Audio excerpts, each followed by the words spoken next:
Good afternoon, everyone. Good afternoon, Professor Haas. This is the turning out to be the largest thesis defense in my experience here. 36 and counting. It's good to see some familiar faces.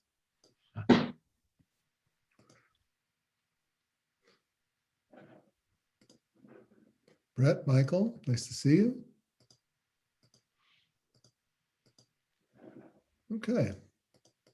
Well, we have a lot to do. We're here today to hear thesis defense from 3 star students at the W.P. Carey School, Angela Patrick, Max Fees, and Cole Knerk. They've taken on a very unusual topic and executed it in a very interesting way. My name is Mark Haas. I am their thesis director and advisor.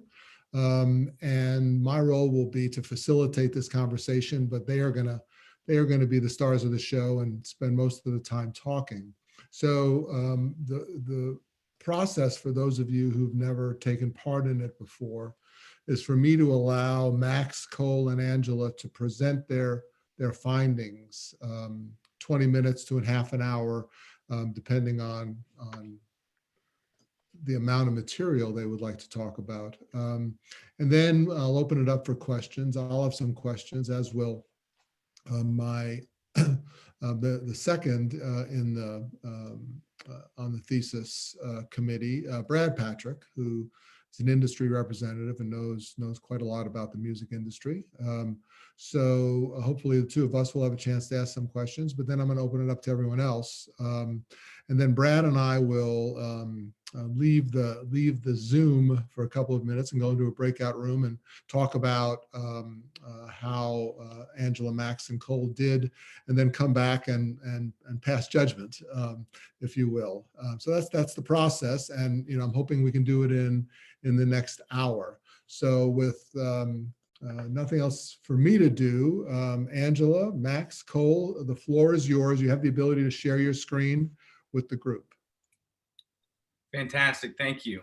I will get this started. Can everybody see this? Yes. Fantastic. And before we begin, we will be showing some video as part of this presentation.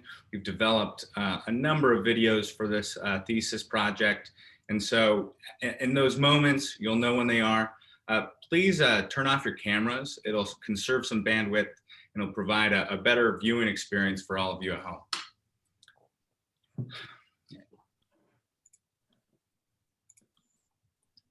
And with that, a good afternoon, and thank you all for being here.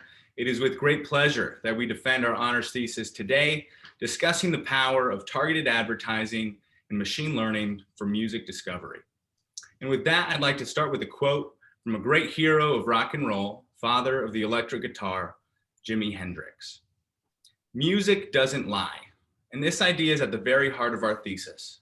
Plato, a great father of classical philosophy, goes so far to say that music is the truth, that it gives soul to the universe, wings to the mind, flight to the imagination, and charm and gaiety to life and to everything. And you see, if music is the truth, it doesn't serve the same utility as a product or a service. It doesn't solve a problem. It's simply the solution. With that said, each and every one of us experiences music in our own ways, in deeply personal ways. And it's this subjective nature of music that brings us here today. You see, every time a listener hears a song for the very first time, a simple judgment is made. It's not something you think, it's something you feel. You either like it or you don't. And this brings us to the topic of music discovery. Everyone knows the feeling of hearing a great song for the first time. Maybe it was in a car or at a restaurant. Maybe it was from a friend before the artist had a big break. Each and every one of us takes ownership of that feeling. And the purpose of this thesis is to formulate a reliable promotion strategy that will help future independent artists effectively get discovered and create an engaged and enthusiastic audience of their own. Artists have always needed to gain exposure and to find new listeners. After all, music is meant to be heard. To do this, we set out to create moments of discovery, the moment when a listener decides they have a particular affinity for an artist or song.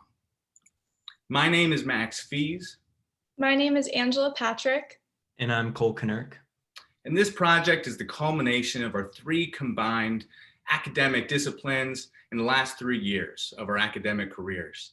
And now that you know who we are, it's time that we introduce you to Apollo Bravo. Apollo Bravo is an innovative, alternative electronic passion project created by 2 of our group members, myself and Cole Knerk. And Apollo Bravo has been making music for the past 3 years, but has struggled to gain a following outside of our immediate friends and family, most of which are here today. A salute to Bravo Nation. We formulated and tested our strategies on Apollo Bravo by introducing their music to prospective listeners and audiences that are most likely to enjoy what Apollo Bravo has to offer. The methodology underlying these campaigns was to present authentic and attention-grabbing content in both brief and extended methods to listeners most likely to enjoy Apollo Bravo. Ultimately, the end goal of this project was not to develop a following for Apollo Bravo specifically. Rather, it is to help the independent artists of the future. Now let's take it back to August 1st, 1981, 12:01 a.m. You're at home, you're watching television, and you've tuned in to be a part of musical history. It's called MTV. On the screen, there's a guy with synth pop frames and a new wave hairdo. A song is playing with a title as true today as it was then. Video killed the radio star. And it's this introduction of a new visual medium to music that's at the center of our thesis. At the time, the video cost about $50,000 to produce, which when adjusted for inflation, comes out to be $140,000 today. Fast forward to June of 1999. Sean Parker and Sean Fanning launch a peer-to-peer file sharing service known as Napster. The music industry is never the same.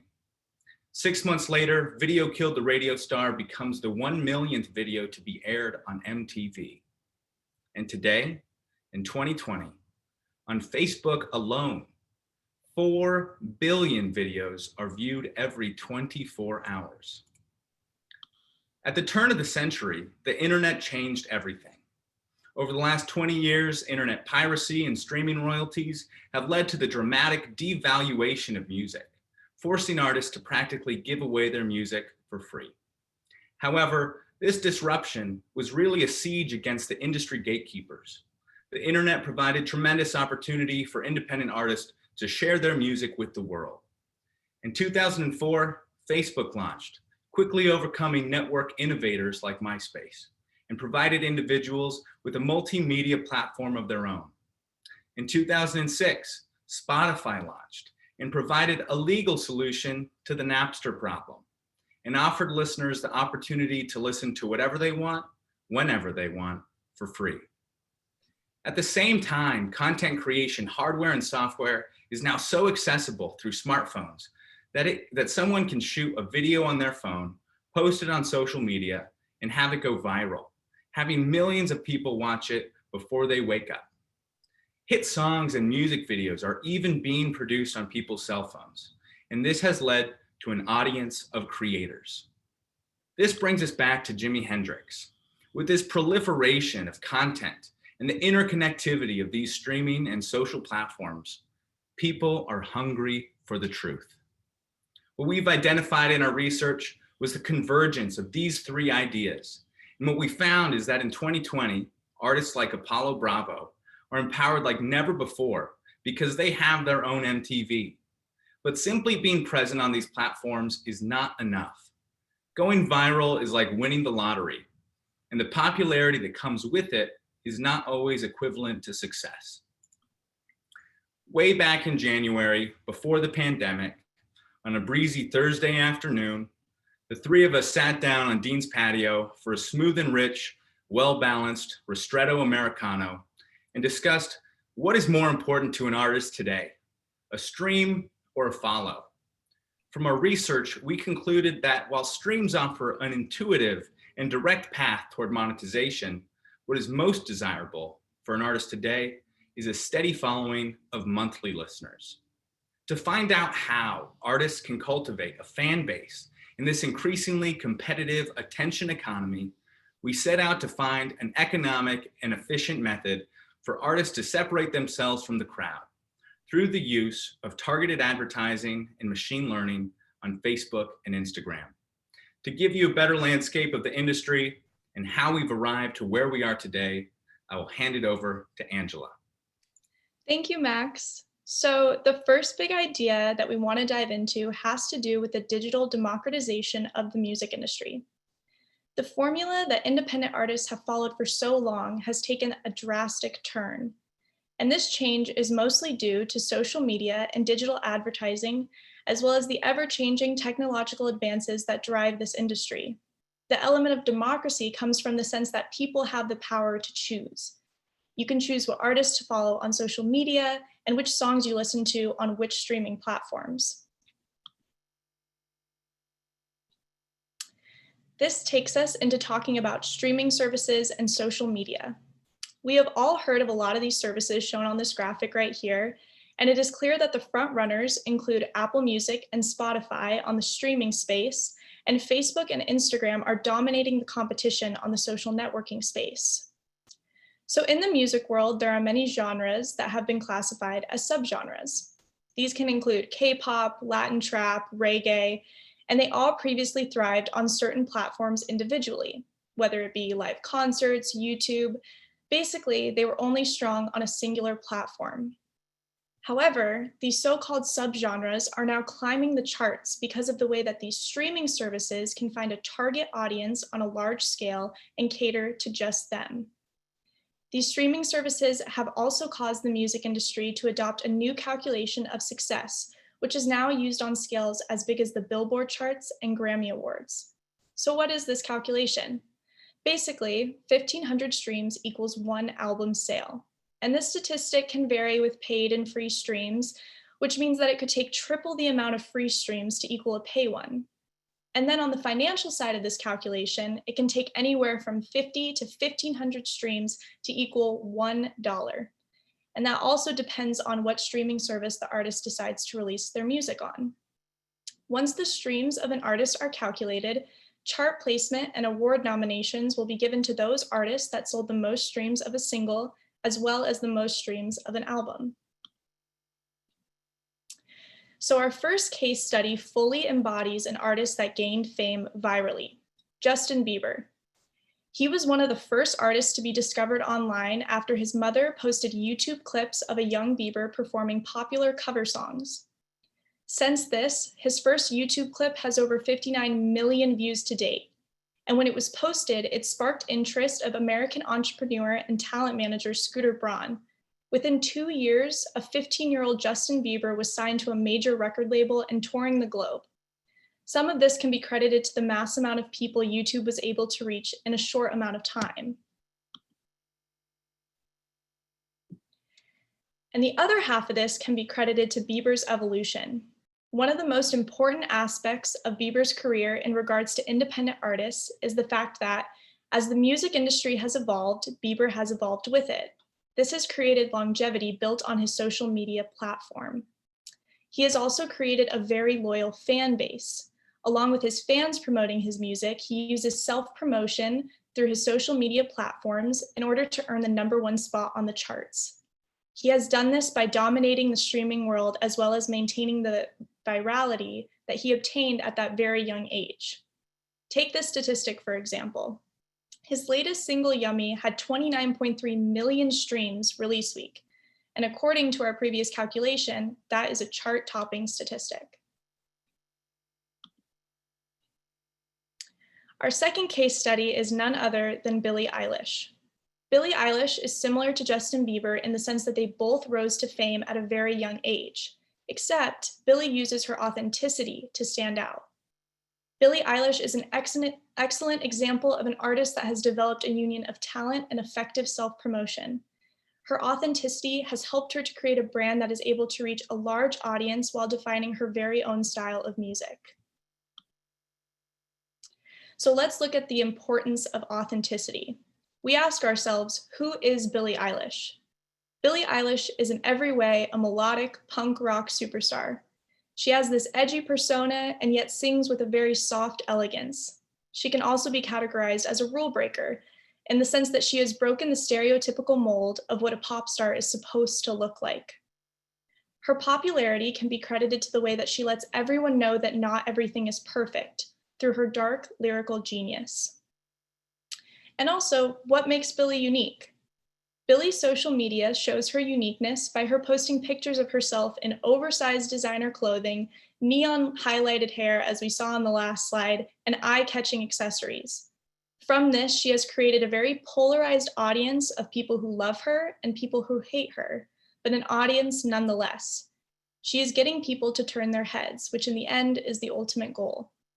Eilish's brand and authenticity has allowed her to be in her own category with no competitors, which makes her a pioneer of her own career, an astonishing thing to accomplish at the age of only 18. So we have previously touched on how the modern streaming economy is changing the music industry. And in 2020, the Grammys were a great example of how these two worlds are coming together. The 2020 Grammy Awards were in many ways a breath of fresh air because the new calculation of streams was allowing for new faces as nominees. This was largely based on their streaming numbers and their social media recognition. This exemplifies the new music industry standards that independent artists must follow in order to make it to the top. But whether this success lasts is a different question. The music industry was already in the process of transitioning thanks to the advancement of streaming services, social media self-promotion, and fresh faces breaking the norms of pop. And with the pandemic, the industry was quickly propelled into the future. One way was the idea of a new age of concerts.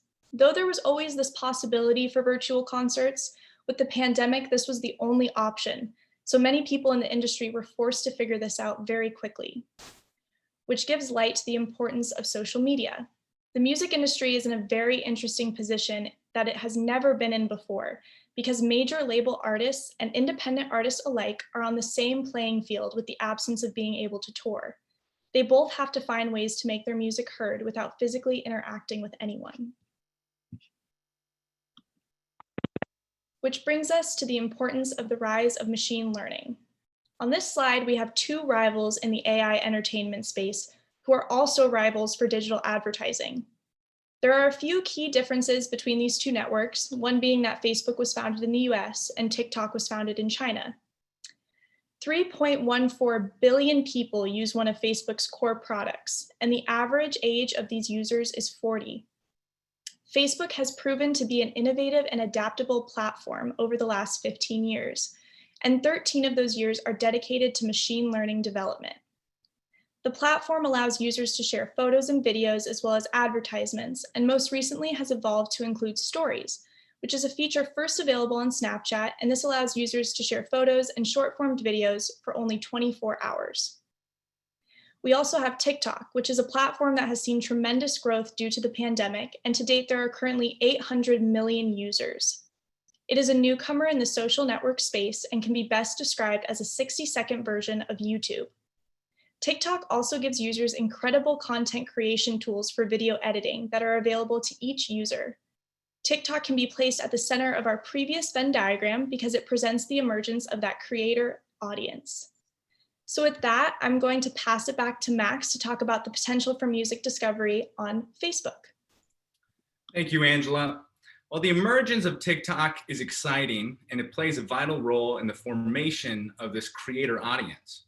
In order to understand just how dominant Facebook is in the machine learning and targeting advertising space, it is useful to understand the mechanics of the Facebook ad platform.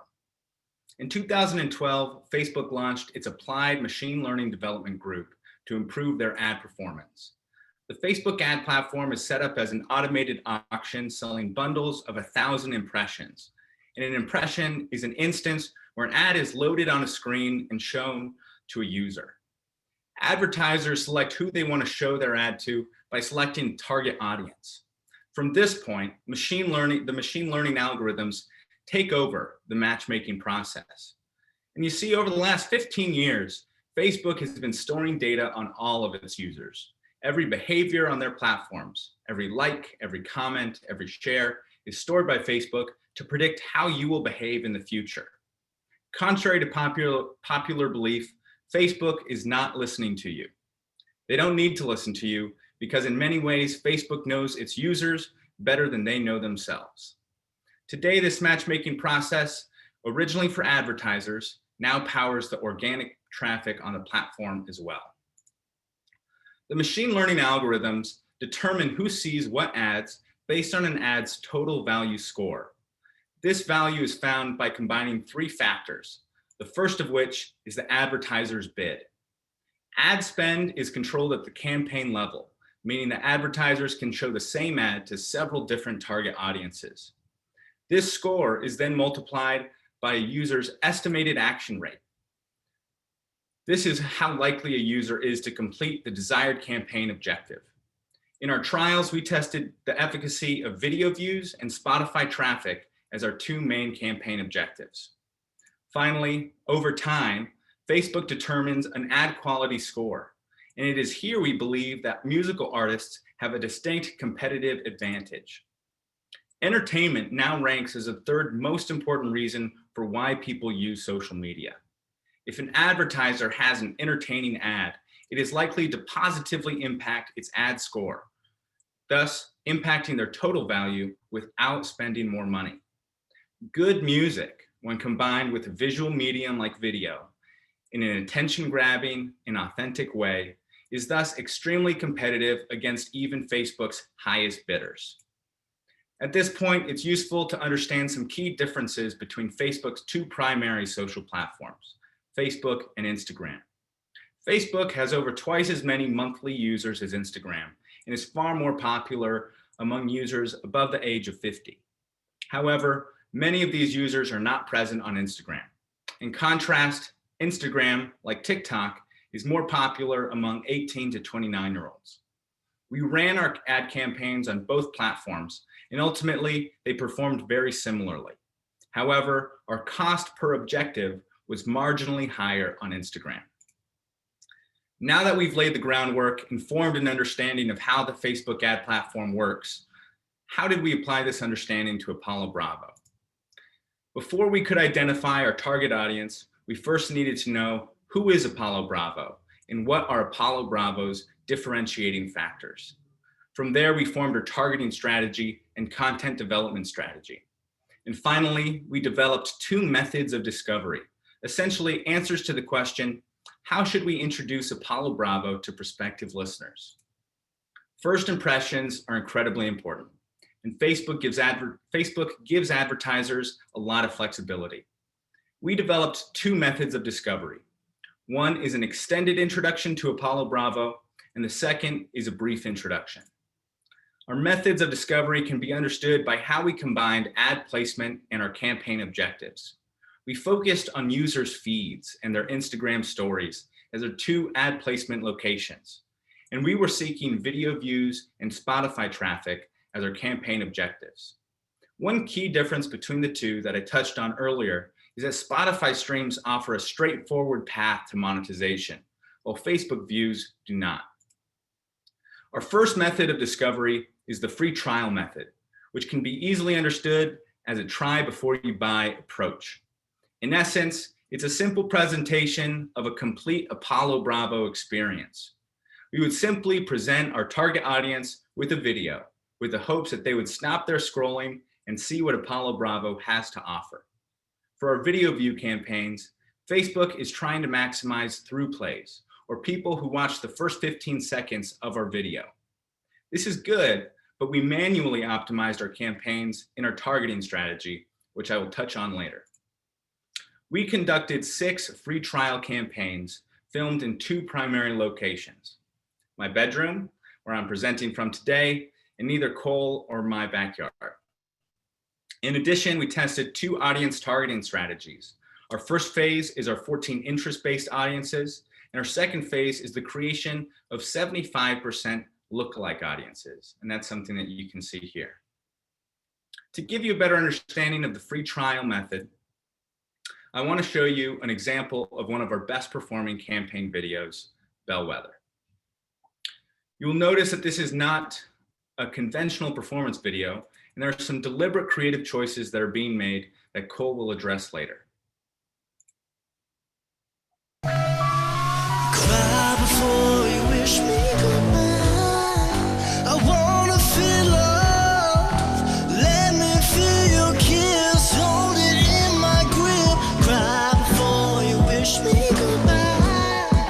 I wanna feel love. I wanna feel love. Oh. I got a hole in my head, in my heart. I'm busting open the doors 'cause I'm falling apart. I said that I need a mention, like the attention, falling away as we're drifting apart. I'm saying I got a hole in my head, in my heart. I'm busting open the doors 'cause I'm scared of the dark. I said that I need a mention, like the attention, falling away as we're drifting apart. I'm saying cry before you wish me goodbye. I wanna feel love. Let me feel your kiss. Hold it in my grip. Cry before you wish me goodbye. I wanna feel love. I wanna feel love. Hot take, cut the brakes, loaded locomotive, making all the same mistakes. She got that black leather, a go-getter, rolling in the back on the track, Bellwether. Ain't got a tear in your eye, and now we're saying goodbye. Oh no, I gotta give, I gotta go, I got a hole in my soul. Cry before you wish me goodbye. I wanna feel love. Let me feel your kiss. Hold it in my grip. Cry before you wish me goodbye. And with that, congratulations. You have made it 75% of the way through an Apollo Bravo experience. You are now what we would call a 75% viewer. When we created our lookalike audiences, which I'll touch on later, we asked Facebook to find people just like yourselves. Now, duration is not a measure of how much a viewer enjoys our video, but it is a much better metric for gauging interest. Can everybody hear me? I lost my video. Fantastic. Our second method of discovery is the free sample method, which can be easily understood as a brief introduction to Apollo Bravo with an invitation to hear more. We ran these campaigns as Instagram stories, which have two main content restrictions. It is a short form vertical video format, and our content cannot exceed 15 seconds. We also compared two campaign objectives, video views and Spotify traffic. And I'll give you a better idea right here. We ran a total of 10 free sample campaigns, ultimately comparing the two objectives on our two best performing campaigns, Aftershock and Bellwether. All of them are 15 seconds long. Some of these take place in different locations, but Aftershock and Bellwether were our top two performing. To give you a better idea of the free sample method, I want to show you two examples. One is our song Bittersweet, and the second is our song Speechless. Bittersweet, the sweetest pain. Oh, the sweetest pain. Oh. I'm letting go. You got me speechless because you already know. You got me speechless. Due to the short form nature of this ad placement, we're able to jump right in and grab the viewer's attention. Additionally, what is not shown is the call to action, listen now, which when clicked would take our viewers to our Spotify landing page to listen to the rest of the song. Excuse me. And with that, I'll pass it over to Cole to talk about Apollo Bravo's value proposition and identity. Great, thanks, Max. So, as Max and Angela covered in the previous sections, the music industry is experiencing disruption. From the overarching accessibility created by the streaming services and social networks to algorithmic advertising platforms' pinpoint targeting capabilities, independent artists of 2020 are presented with a new role. As over 40,000 songs are uploaded to Spotify each day, nearly 14.6 million per year, having great music and existing on these platforms simply isn't enough. In this increasingly competitive space, artists need to separate themselves from the crowd.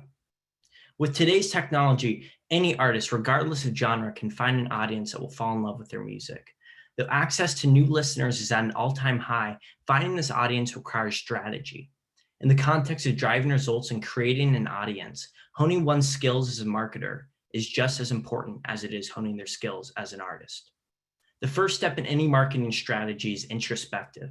Before all else, artists must understand their identity and craft their value proposition.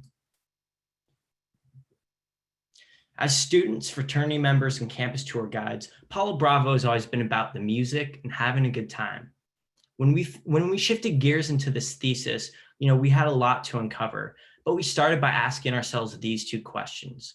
The question, who is Apollo Bravo, has always been a difficult one for Max and I to answer, as I know it is for many other musicians. Putting your music in a box can be frightening, as musicians typically pull from influences, from a wide variety of genres. This is a difficult question to answer, but what is even more difficult is finding an audience without any idea of who you are and where you fit into the grand scheme of the industry and your genre. The second question, what makes Apollo Bravo unique, was an easier one to answer. Our main source of uniqueness is our performance system, auto-tuned tires, which I'll dive into in a sec. You saw it in the Bellwether video. But for artists with a less obvious differentiating quality, we'd encourage them to dig deep and really search for the thing that separates them from the crowd, because it's difficult to make, content that's memorable without a firm understanding of what makes you unique as an artist. So after asking ourselves the question, who is Apollo Bravo, we landed on this statement, which is Apollo Bravo is an innovative alternative electronic producer duo. Now that we've introduced who we are, let's talk about what makes us unique. And this is auto-tuned tires. So these are Apollo Bravo's main differentiating factor, and they're one of the central focuses throughout all of our content. This is a performance system that lets Max and I bring our pre-recorded tracks to life on the live stage. It's a difficult thing to explain, so I'm going to jump into an example of ATT in action.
Unplugging the tire definitely wasn't a part of that video plan, so it was very funny. But now I'm going to pass it off to Max for some targeting strategy and audience creation. When the tire got unplugged, it's pure authenticity right there. And so we had to figure out where is an audience for a video like that? And so we started with our interest-based audience targeting. What we did is we started with 14 seed artists. Cole and I started thinking about our influences, who inspires us. And then we asked our friends and family who we sounded like.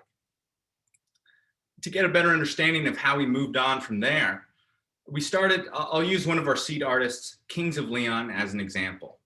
Using Facebook's audience insight tool and Spotify and Apple Music's suggested artist function, we identified artists similar to Kings of Leon with high affinity potential, thus creating a much larger and more diverse audience.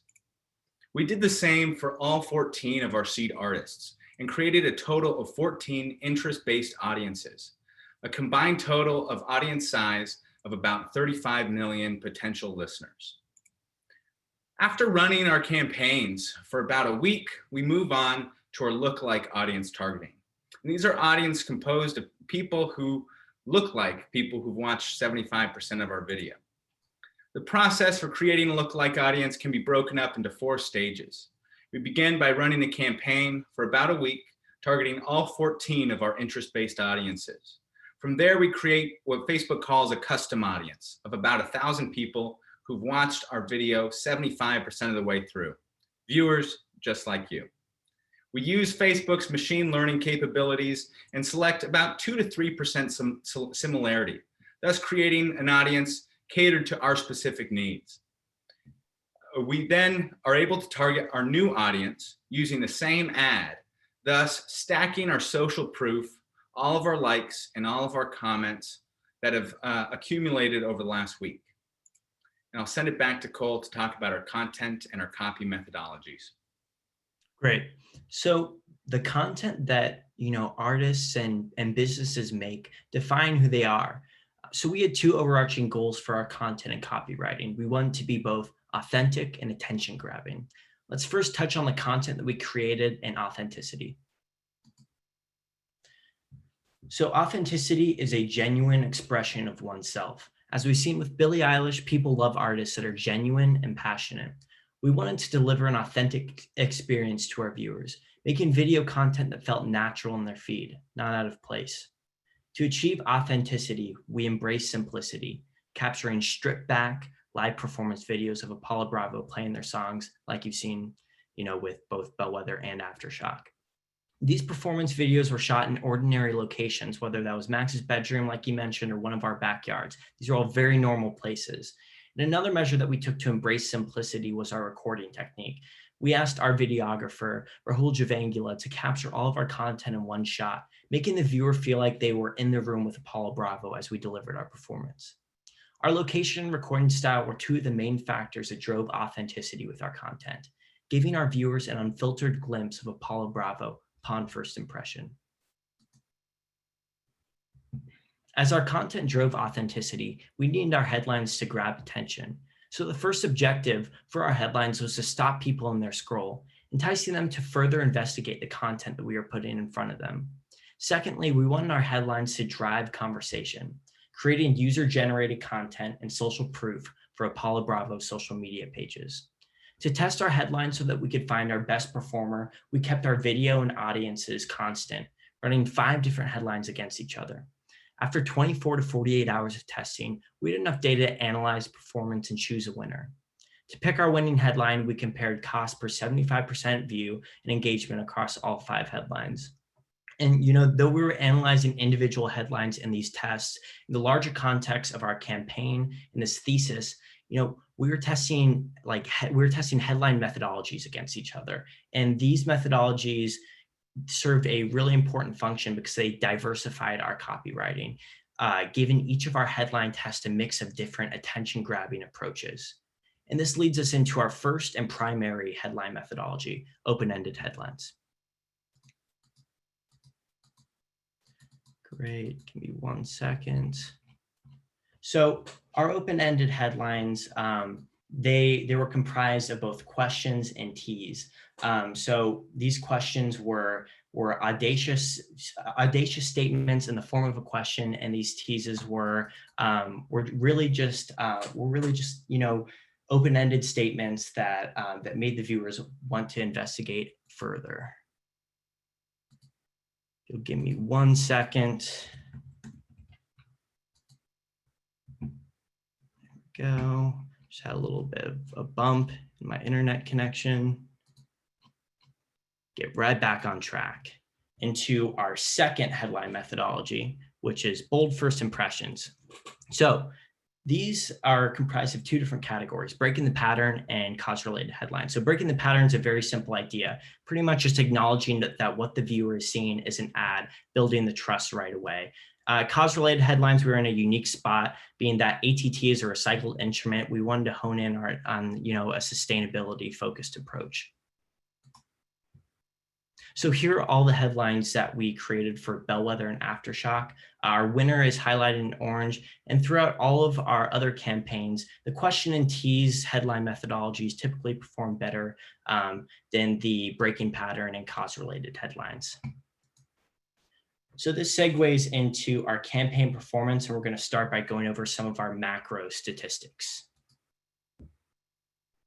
So overall, we generated significant social proof for Apollo Bravo's social media pages and created a prime group of 75% viewers for future retargeting campaigns. But most importantly, we found an audience that embraced Apollo Bravo, people that genuinely loved our music. Now we're going to break down the key takeaways from our two top performing campaigns, Bellwether and Aftershock. So the biggest similarities between our top performers is that they were filmed in the same location, which is Max's bedroom. As we suspected, authenticity drove results. People embraced content that was genuine and simply executed. Another interesting note is that Bellwether is Apollo Bravo's most streamed song, whereas Aftershock was one of its lowest. Aftershock's performance solidifies the importance of finding one's uniqueness.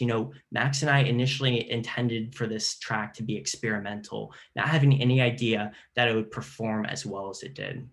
But at the end of the day, uniqueness and innovation are not mutually exclusive. If Max and I were better singers, we would make our vocal performance the highlight of our content. If we were better guitarists, we'd shred till our fingers bled, making that the focus.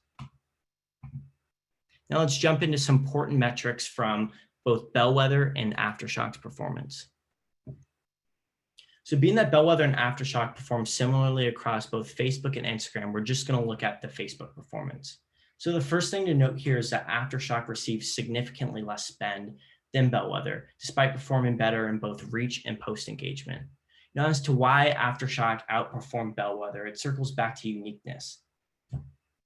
And although, Bellwether features a higher performance, it's nothing compared to the dynamic and exciting ATT delivery, which is the highlight of the Aftershock video. So Aftershock also outperformed Bellwether in our main campaign optimization metric, cost per 75% view. One important thing to note here is that Aftershock is running to an interest-based audience, whereas Bellwether is running to a lookalike. Despite running to a less optimized audience, Aftershock was finding 75% viewers for 12 cents cheaper than Bellwether. So next, let's move into our free sample method of discovery and look at some of the metrics there. So just as a reminder, the free sample method is exclusive to Instagram Story, running 15-second video clips for our live performance videos. And the goal for this method of discovery was centered around traffic to our Spotify pages and Instagram profile.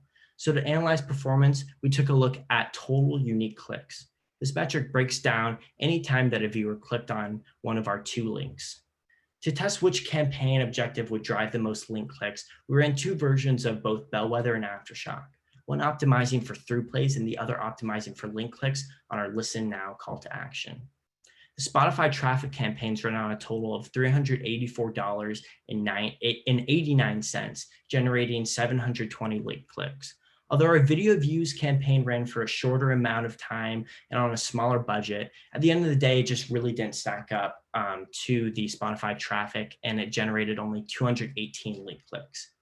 So next, we're going to look at the cost per click for each one of these objectives to give you a really clear one-to-one comparison. So the Spotify traffic campaign was creating clicks for us 39 cents cheaper than the video views campaign. Making it clear that optimizing for traffic is really the best way to drive clicks. But nonetheless, on a macro perspective, the free sample method of discovery pales in comparison to the free trial method. For artists, it's difficult to measure, the cost of customer acquisition But this number, 7 cents, is about as close as we can get. By the end of our campaign, we were paying less than a dime for a viewer to watch our video for over 1.5 minutes, 75% of the way through. Max and I couldn't pay the guys in our fraternities that much to watch, a video. Like it's just ridiculous. That's how long you all watched, the Bellwether video. And we were acquiring 75% viewers approximately 13 times more efficiently than we were link clicks. So with this in mind, for artists looking to create genuine moments of discovery without breaking the bank, we'd recommend implementing our free trial method of discovery for their campaign. Thank you all. I'm going to pass it off to Max to wrap everything up.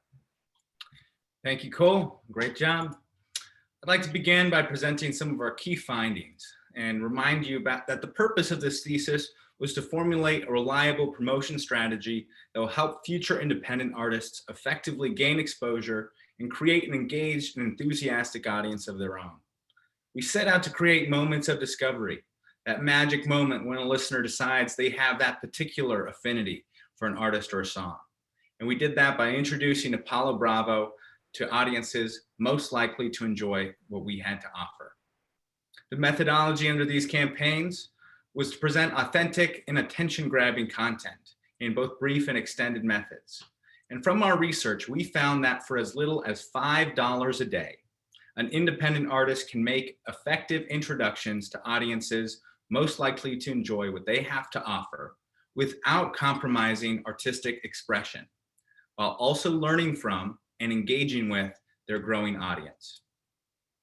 Due to the digital democratization of the music industry provided by streaming and social media platforms, the industry as a whole has become increasingly competitive, thus requiring musical artists to command attention by making bold first impressions. This can be accomplished through a variety of different means. Our best performing method of discovery was the free trial method, a simple presentation of a complete live performance video.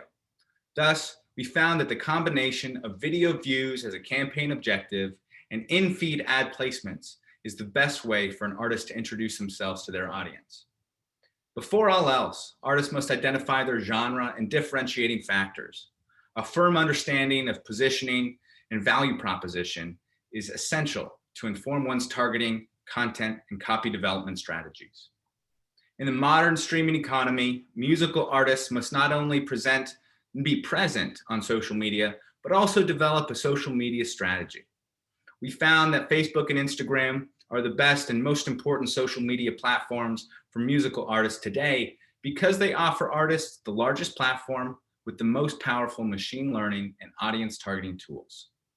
These tools enable artists, regardless of their genre and differentiating factors, to find and develop an engaged and enthusiastic audience. One of the most desirable tools that Facebook offers is the ability to target lookalike audiences of people who've watched 75% of our videos. Additionally, the more time and money artists are willing to invest in their ad campaigns, the more opportunities they create for Facebook's machine learning algorithms to learn and optimize, thus targeting more desirable listeners more efficiently. In the attention economy as a whole places, places tremendous value on authenticity. Thus, it is important that artists develop a content and copy development strategy that effectively represents who they are and what makes them unique. For future areas of study, we suggest playing with budget, timing, and retargeting. The first suggestion is to extend the trial period around an upcoming release. We ran all these campaigns during a 6-week period, and we stacked these campaigns on top of each other. And with that, we'd want to see testing done by consolidating budget, maximizing the effectiveness by advertiser bid around 1 or 2 campaigns. And then finally, we'd like to explore retargeting capabilities through messenger campaigns. Facebook recently, in the middle of our campaigns, launched a merger between the Instagram Messenger and the Facebook Messenger, thus making it easier than ever for artists to retarget their 75% viewers and meet them and where they're having conversations with their friends and family. And thus, in music, timing is everything. Thank you guys all for being here. A special thank you to our voice of reason, our thesis advisor, Mark Haas. I wish we could all hear claps for him right now because he was just amazing along the whole process. I also want to thank our second reader, Brad Patrick. He was our eyes and ears into the music industry, really gave us an insight of what it is to work in the industry. And he's also my father. So thank you, Dad. A little biased there, I guess. And finally, we wouldn't be able to do this without our amazing videographer and the incredibly talented Raul Javangula, our visual designer, Tucker Brown, and our photographer, Cooper Brown. So thank you all. And thank you all for being here.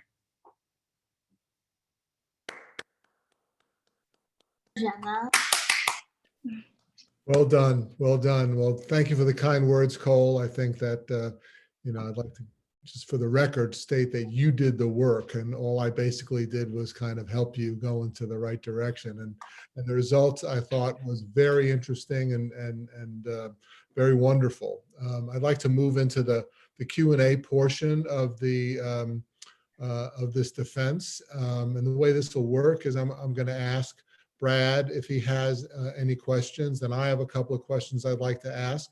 And I'd like to suggest that any members of the audience, any viewers who have a question, to please put it in the chat so I can navigate some of them and get Cole and Max and Angela to answer those questions. So Brad, anything on your mind? Yeah, I think I guess to ask you guys, as you move forward with Apollo Bravo, how do you plan on applying this to your project moving forward? Yeah, I think the big thing right now, we have so much data. We have so many people that have viewed our video 75% of the way through. I know one of our initial next steps for how we can extend just this campaign is to pursue a retargeting campaign, specifically with a focus on Facebook Messenger. And I think there's a lot of room there to find success. With that, I think we talked a lot about honing your craft, and that's incredibly important for artists today. And so seeing how well highlighting the tires was for us, I think that we'd like to spend more time in the studio writing some new music to really highlight and bring out just all the potential in ATT. Got it. And then what would you estimate the average cost? I mean, you gave us some numbers, but you'd have to estimate the average cost of an independent artist to break, through this methodology. How many weeks, what did you come up with as far as, okay, if I was going to break an indie artist with a new record, what would the budget be? For an artist like Cole and I think that it can start as low as that $5 a day. And so if we had a new EP or a new single that we were ready to promote, I think that what we'd do is we'd have a 3-month-long campaign, which cost about $450. And so with that, that's probably the lowest bar, but that can be scaled up. And so I think that where probably the first place that should be impacted is in the production budget, is that maybe getting outside of the bedrooms, keeping it somewhat familiar, but definitely thinking about how it can sound as good as possible while keeping a live and authentic feel, and then impacting that advertiser bid, is that you can double that, you can triple that, and then you can go from $500 to $10,000 over a 3-month period. And I think that would be a very effective way to build excitement around an upcoming release. Got it. I think that's it for now. I don't want to take up too much time, so I'll let you guys go ahead. Mark, go ahead. Okay, thanks, Brad. So my questions I have two questions that I think are related. The first is, do you think it's possible for an independent artist to succeed without taking advantage of this path you've identified, or a path like it, using social media? And if so, what would that path look like? Imagine an indie artist that breaks through without social media. A, is that possible? And if it is, B, what would it look like? Yeah, I think that it's entirely possible for artists to break without any, source of paid media. We see it all the time with TikTok. And I think the big thing, if you're not going to be running paid campaigns, these campaigns enable you to reach a large audience. If you're not going to be running these paid campaigns, you have to be pumping out so much content, which you should be anyways. But I think that's really the big thing, like giving your content a shot in the organic algorithm. That's a good way to find new listeners, but you just have to really be dedicated content creator. I'd like to add to that is that organic, and this is something we touch on in our paper, is that organic traffic has been plummeting, especially for brands and for companies. And so in order to run advertisements, an artist has to be a brand. It has to have a business account. And so that means you're going to be negatively impacting your organic traffic. A platform like TikTok, a little different. They don't have these same restrictions, at least at this point. I think, and so that's why, in order to stand out, I think that there are some organic strategies that can be implemented by commenting on certain hashtags, by following potential new listeners, also by DMing. If Cole and I were willing to put in 2 hours of work every day DMing followers for bands like Kings of Leon or the 1975, that could be a very viable option. I'm not sure if there's potential for artists to find success without being present on these social media platforms. I think that there's potentially still some viability being on YouTube, because that is also kind of like a hybrid model of a social network, but it's primarily a streaming platform. And so potentially by building an audience on YouTube, then you could carry over to a different platform. But I think what we identified in our thesis is streaming platforms and social media platforms are becoming one and the same. It's not too far from now that Spotify and Facebook will be one. They're going to be the same thing. I also think that in one of our case studies, we talk about how Billie Eilish has this very steady union of balance between her own talent as well as self-promotion. So I think that even though all of these methodologies can definitely help someone's presence on social media, you still have to have a talent where people want to look and people want to listen. So I think it can absolutely be done, but I think that this helps exponentially. Okay, so my second question is related. So, let me be philosophical for a minute. It's the old English major in me coming out. And so you're describing a world where Facebook and Google, which owns YouTube, and TikTok, whoever ends up owning that, has enormous power over defining what is creative and defining kind of musical tastes. So as artists and as people who manage artists, how do you strike a balance? I mean, how do you keep control and prevent kind of a dystopian world where, Facebook can figure out, Facebook's artificial intelligence algorithms can figure out how to be popular a lot better than you guys can, and it'll just generate it, right? And it'll be fake people and fake everything. How do artists like yourselves, and again, people who manage them and direct them, kind of keep creative control over culture?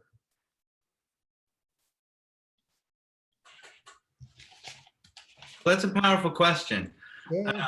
Something that we've identified in our research, that's probably, that might be as far as a decade from now, but it could be right around the corner, is that on Instagram, we've seen influencers that are avatars, that they are 3D generated people that have taste just like you and me, that they wear designer clothing, and they even are releasing music.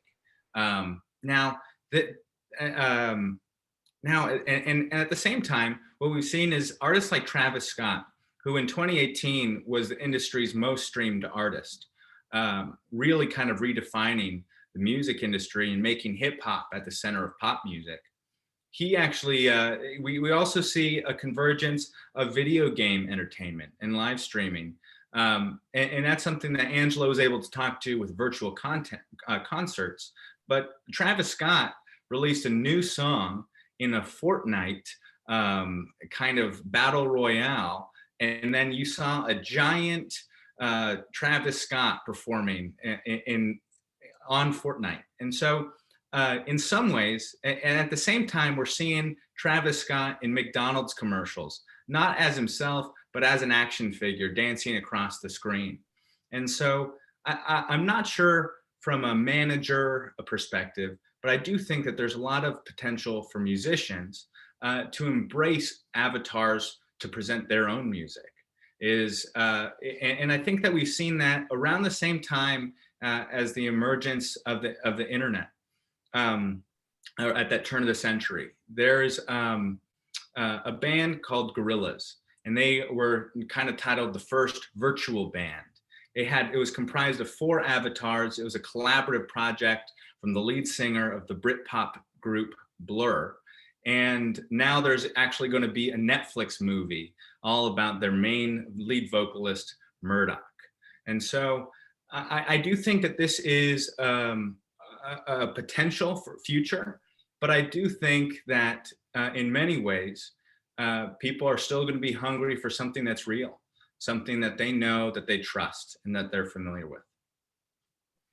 Someday we'll be able to go to concerts again, and it'll be tough for an avatar in that environment. So I think so. I have hope for the human race as well. So one last chance for anyone to post questions to the chat, if there are any. In the interim, what I'd like to do is I'd like to take 5 minutes so that Brad and I can have a private conversation in a breakout room about how you did and provide you any kind of additional feedback about whether you've met the requirements of the thesis process or not. So I asked kind of Cole, Max, and Angela to hang on. Anyone else who'd like to kind of be here for the finale of it, but please stay with us. But Brad and I will be back shortly. Okay. I got it. Join breakout room.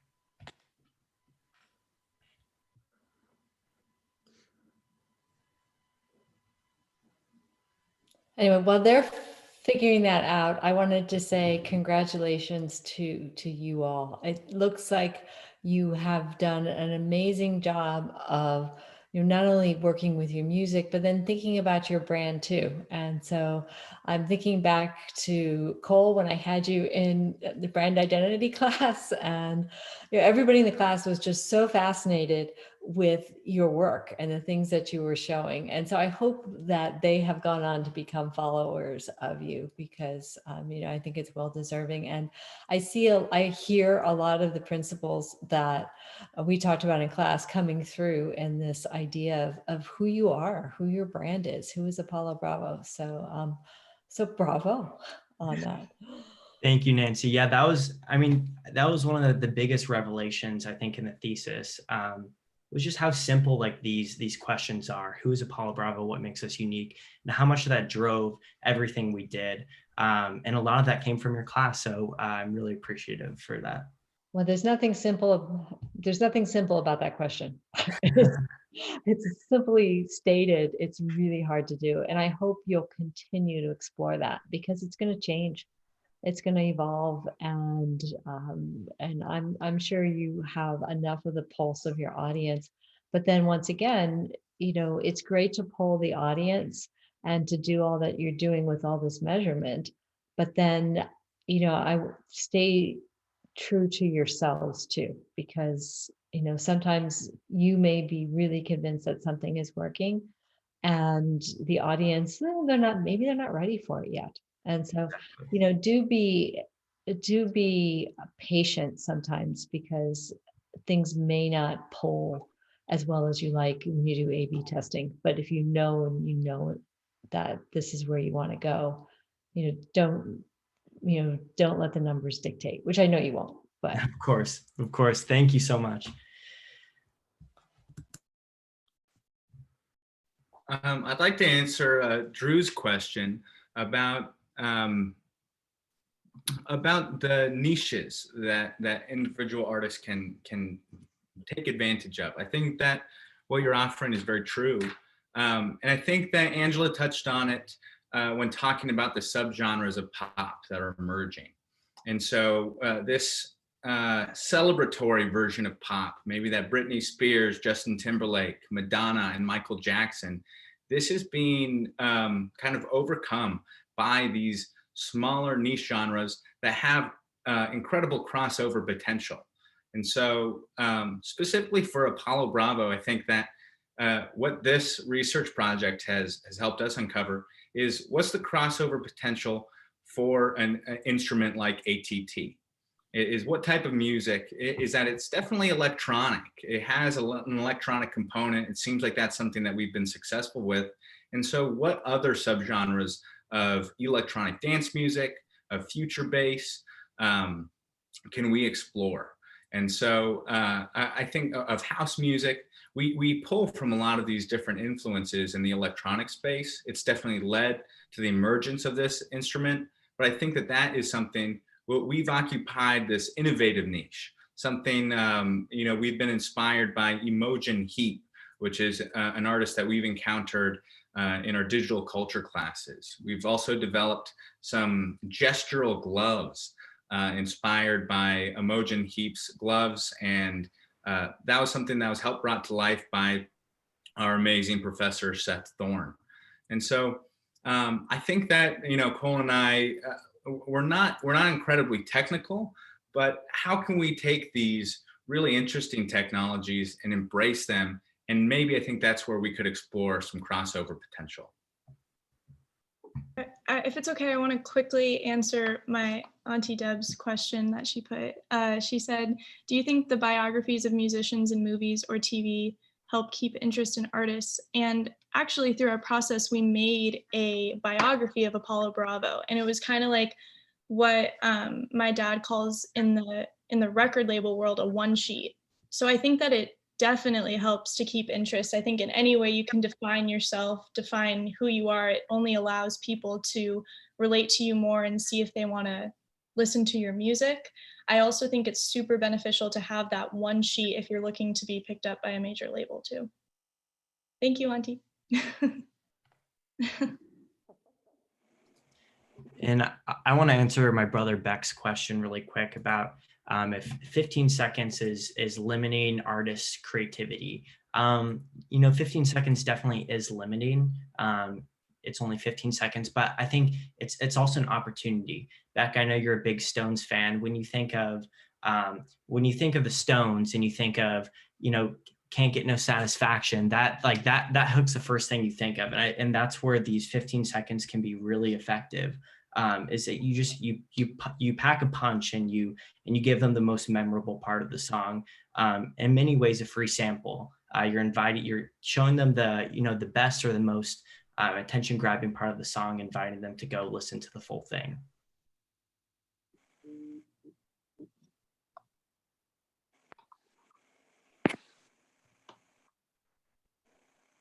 Yeah, just a little follow up there. I think Can't Get No Satisfaction, that's a good example of an older song that would work for this. But how about like Dark Side of the Moon? How about a Doors song? Songs that you really sit down and have to think about. Do you think those are still possible in today's day and age? I'd say they're definitely possible. But I think if you're trying to portray like a deeper concept, 15 seconds might not be the best place for you to run your paid campaign. And I'd say there's different placements that I would recommend for that goal. So hello again. Brad and I are back. We had a conversation that was where we were startlingly in agreement that the work you did, the work the three of you did, was of really high quality, and certainly met the requirements of kind of the Barrett honors thesis process. So I'm happy to say that you are now officially honors graduates. Your thesis has been accepted, and you have my gratitude for allowing me to kind of help shape this great piece of work you did. When we started I remember that you had a lot of ideas. You had, you wanted to drink from the fire hose on this topic, and through the course of the thesis process, you really zeroed in on very precise and very wonderful bit of information that I think could be useful to artists, emerging artists anywhere. So it's been a real pleasure kind of working with you, and I'm sure we'll stay in touch, and I hope we stay in touch anyway. And I just want to end by saying congratulations for the awesome work. Bravo. Yay. Bravo. Thank you. Thank you guys for all coming. We appreciate it. Yes, thank you so much. Thank you, Okay, guys. so I will talk to the three of you offline about next steps, to process your paperwork. But for everyone else, thanks for joining. Like I said, this is the best attended honors thesis defense in my brief, albeit brief history as an honors advisor. So thanks for coming. Okay, thanks, everybody. Thank you, Bye-bye. everyone. Thank you. Bye. Congratulations. Thank you. Yay. Congratulations.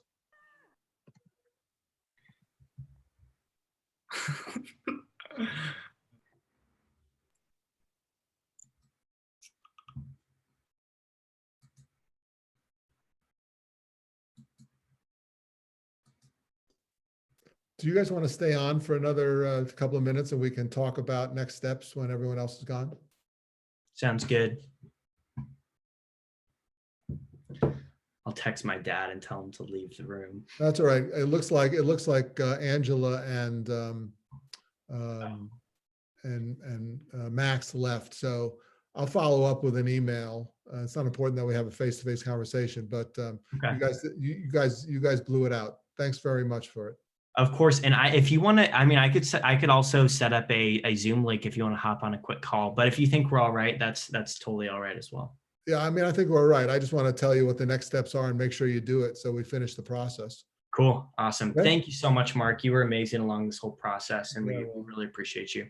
Well, like I said, you were a pleasure to work with. I was honored to be involved. It's crazy that this all started, at the end of, what was that, fall semester last year when I asked you to be our advisor. So Yeah. Crazy. Yeah, and think about kind of all that's happened since, right? Yeah, exactly. It's like a different world. Yeah. Okay, well, I'll talk to you soon, Cole. Yep. Thank you, Mark. Have a great Thanksgiving. Yep. You as well. Be Bye. safe.